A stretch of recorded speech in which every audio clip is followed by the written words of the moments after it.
Buenas noches, profe. Muchas gracias por su presente.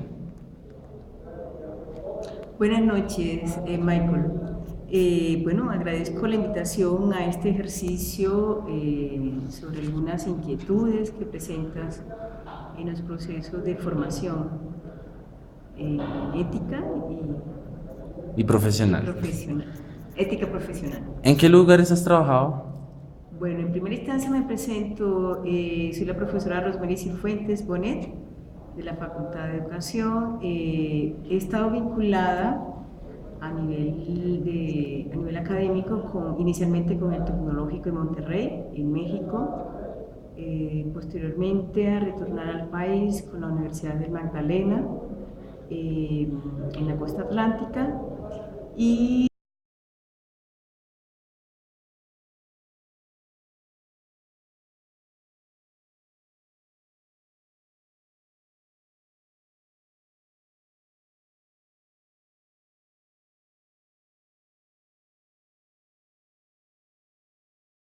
académico muy específicas. Pero Li- actualmente estoy como profesora de tiempo completo solamente con la Universidad de La Salle. Listo, profe, muchas gracias. Entonces te voy a hacer cuatro preguntas relacionadas con la docencia, ya que eres docente.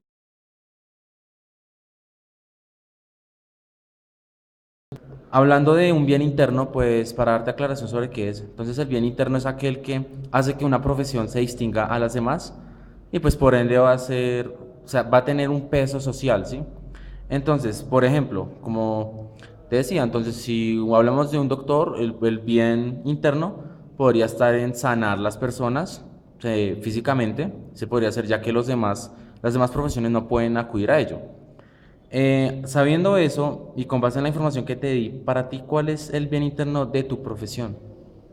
Bueno, el bien interno estaría centrado en la formación de maestros, en la formación en los campos pedagógicos, didácticos, evaluativos, curriculares, en políticas educativas, pero con una particular especificidad en nuestro caso que sería en las lenguas y en educación religiosa, con un sentido y un compromiso social y bueno, y con el propósito que los estudiantes vayan mucho más allá de solamente el espacio del aula, ¿no? Entonces una de las particularidades que tenemos es con ese sello en el compromiso social y con esos campos o esos saberes que debe constituir un maestro, ¿no? Y un maestro distinto en el sentido de ser proactivo, de ser inquieto, de ser creativo y de indagar de cómo se puede llegar a los procesos de enseñanza-aprendizaje, de mirar todas esas mediaciones para llegar a los procesos educativos.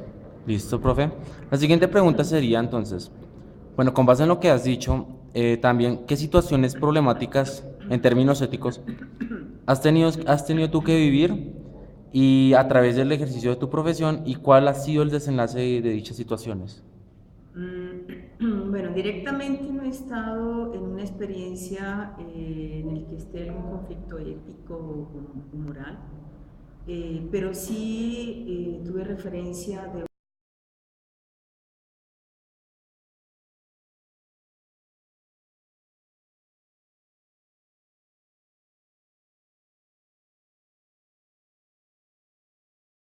terminaba, que llegaba a su culminación, y un periodo de gobierno en el que estaba iniciando. Entonces, pues los profesores académicos pues tuvieron que realizar todo un proceso de indagación, de empalme, de recopilación de datos, y pues encontraron algunos vacíos, ¿no? Entonces, frente a esos vacíos, perdón, frente a esos vacíos a nivel de programas, de proyectos, pues tuvieron que tomar posturas para realmente lograr una transparencia, perdón, en la divulgación y la recopilación de los datos. Pues indudablemente había unas presiones políticas, de intereses políticos sobre todo, en el que los maestros o los académicos tenían que estar como muy bien argumentados. Pues tengo entendido que lograron tomar una postura muy firme sobre eso y fueron muy transparentes con el componente educativo, en la ausencia, en algún vacío, de algunos programas o proyectos que debía haber ejecutado la Secretaría de Educación, pero que no lo llevó a cabo. No se saben cuáles son las razones, pero en el que sí encontraron documentos en que se evidenciaba que no. Entonces, el registro tuvo que recopilar esos datos, incluso se hizo acta, según lo que pude comprender de toda esa dinámica, y lograron hacer pues esa postura en el que ellos decidieron, fueron aproximadamente un grupo como de 7 profesores, en el que tuvieron programas que no se habían ejecutado de trabajo con escuelas o colegios del sector público.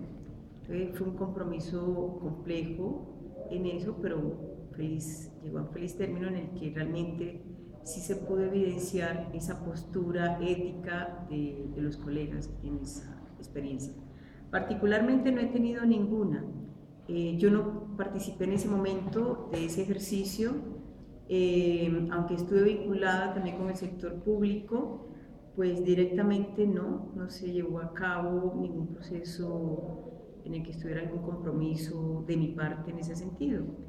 Y a nivel de la entidad privada, pues tampoco. Hemos hecho procesos que han sido como muy regulados por ciertas formas, ciertos procedimientos que tampoco pues he estado o he llegado incluso a conocer en el sector privado. Listo, profe. Teniendo en cuenta que mencionas lo privado, ¿tú has encontrado diferencias de problemas éticos entre universidades públicas y privadas donde has laborado? Pues directamente no, pero una de las cosas que uno puede analizar desde una distancia o desde un punto de vista es, por ejemplo, en lo público hay que tener un componente ético, que igualmente en lo privado, pero en el que haya un compromiso en el que se sabe, o sea, en el que uno parte que son recursos públicos, ¿no? Y en el cual, aunque no esté una supervisión tan directa y tan permanente, el profesional debe ser pues ético totalmente, manejo de recursos, por ejemplo, en aplicación de programas.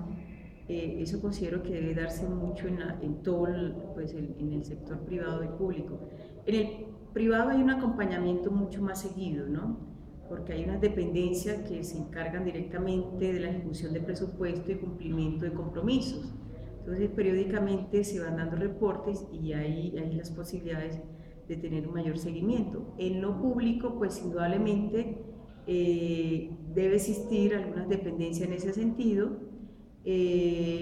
pero intuyo o infiero que posiblemente haya algunas flexibilidades en torno a ese acompañamiento permanente y en el cual el funcionario público, el maestro o el que tenga un compromiso con los recursos del Estado, pues tiene que tener una transparencia en ese sentido. Y sobre eso se han tejido muchas, ¿cómo decirlo? Como muchas opiniones de qué tanto se está cumpliendo en lo público o qué tanto ¿no? Sí. Ahí es que a nivel como ciudadanos debemos ser veedores de los recursos públicos y a veces no asumimos esa postura de ser veedores. Entonces uno se pregunta qué tanto, ¿es de acuerdo a lo que estamos acá? ¿Qué tanto realmente se está llevando? Ay, qué pena.